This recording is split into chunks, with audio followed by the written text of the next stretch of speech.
de ya kere ye pharisien nu wo ma de me wo bo Yesu ka wo nu go won ya guzubo se wa kagbe wa Jesan bata ke ten didika Yesu ze ya gun me ba zusie abaklane nu na wogun me zuba bosie de Yesu ya ma de ye go zude segu ye ye ke do Galile segu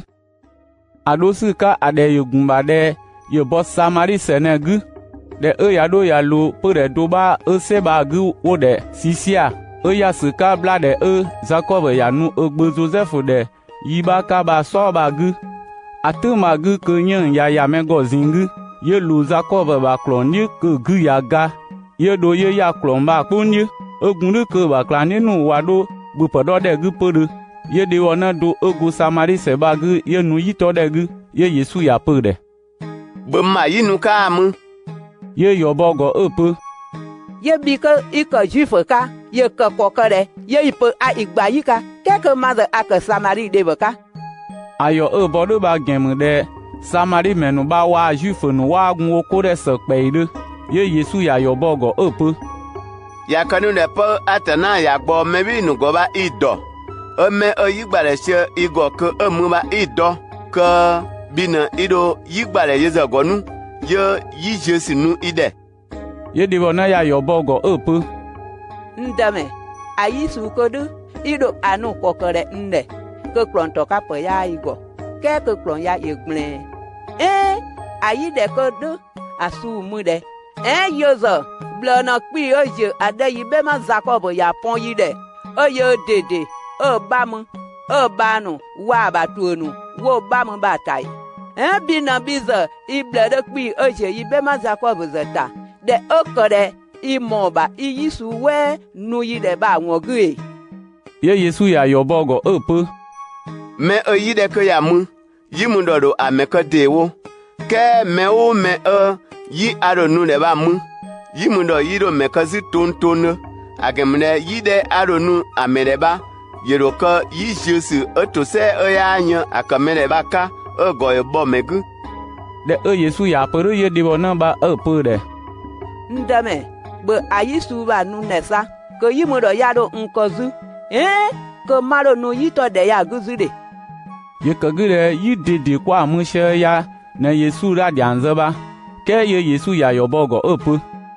bodo ke igonde ke kenkanu ye de bona ya yo bogo pe ma gwa ba ye Yesu ya pere ape wo ba gwa baba temu agemde ba gwa ko soru mede ikoba de yen ya gba igon ya mu bi swaka ye de bona ya pere ndame ma won do de atana wori lo memu ika agemu de won pepe ogun ma to segun ba gbon po ke apo ojifanu ka wo de atana dokore odo ye Jerusalem na ke ko yibe manuzo wo ba dokotan ya na gwima biza iba pogude ye Yesu ya yo bogo pe ye ke inyande atana ba nimu awon ge meworo doko atuno lo ewiro to ya gwin na yo dogu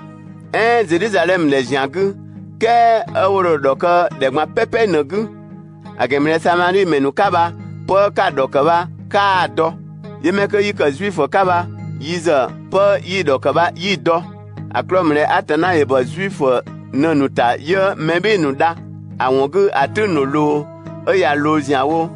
atana ba ni sresre tenwon won ge azomere ba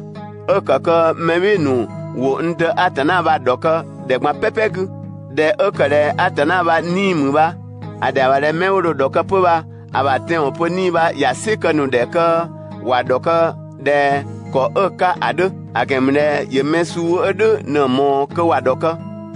ye di wona ya yo bogo pe awon do re atana ba ya me wo Kristo ko ba yeronu de yanu ye na do won gba crop yi de ye Yesu ya pere ma adiana sheide ya mana wonnedu atunde de baka ye baklani nu wo go pere wonu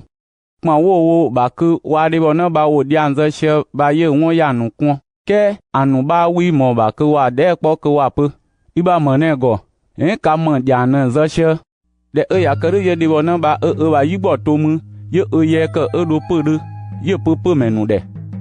kanu ke ka de baga me ya wonu aka ya agba do ya agba po nne pepere ke ko mi ye jan wodo atana ba ya me ba ya mu we de ya pere ye pe ba gumenu wo do be ma wo do Yesu de gu tun ke she ka do ba ke abakla nu ze o gma she ba pe won ka wo pe ideme bo pe be ne ba zabu ke ye Yesu ya pe nu de pe pa me pa kaka do ye ba kla ni nu wo ya wo ko nu de po si ba wo pe me ba na ya nu de bo pe kanu e ye Yesu ya pe nu de me mbo ba zopi won kasi wa ye anu ne adi tasiba ne de mmupodo wa po kwa wo gure su ya to yi she kwa mun kan ke maza apoka de kaka nyadi wuru ko kadega me wonu she ye de ba kanu taga wo de blade emnu ya poka ne de ba me emnu ta ya kanko ya dogma de ko ye ko ba ya sa na siba ani yeta ko to ba ku me edamo atna di menu lokota ani ye dapo anu adato se oyanyo akare gisiba wonku akare sibaku ko me emnu bo wa me kan anu ni ye dade kolo awon ku gun wo da wo po me ba na mnu bo ye me ba ya kan ba ya swaka agemne blade akabo agumnu kan de guba ki ye ba ka me wenu na wo kika ye ka da ka do nu bluta ba Samari pe ba gumenu odo Yesu de guba de wa do wa lomu amegbe dide wo kada modie ape de wona ba wo de won pepe aka ya gma pe nne ba won gu ye ne won gu ye me wonu ba wo gma Yesu ba de ye de pe ba ka wo pimu ye to mu ye de pe pleke anu de gu de anu Yesu dide zanu de ba me wo da modi wo kaka gbe wo zi me wo da modi wona ba wo di anuta ye wo pe de wona ba de wo pe da yi bo se ta masu ya gu ya kro ya mu wo ogendo yi da ka zu ken yi dede ya wo ma ya won lo pe le ye na atana ya bo dede o tan ka ke me be nu da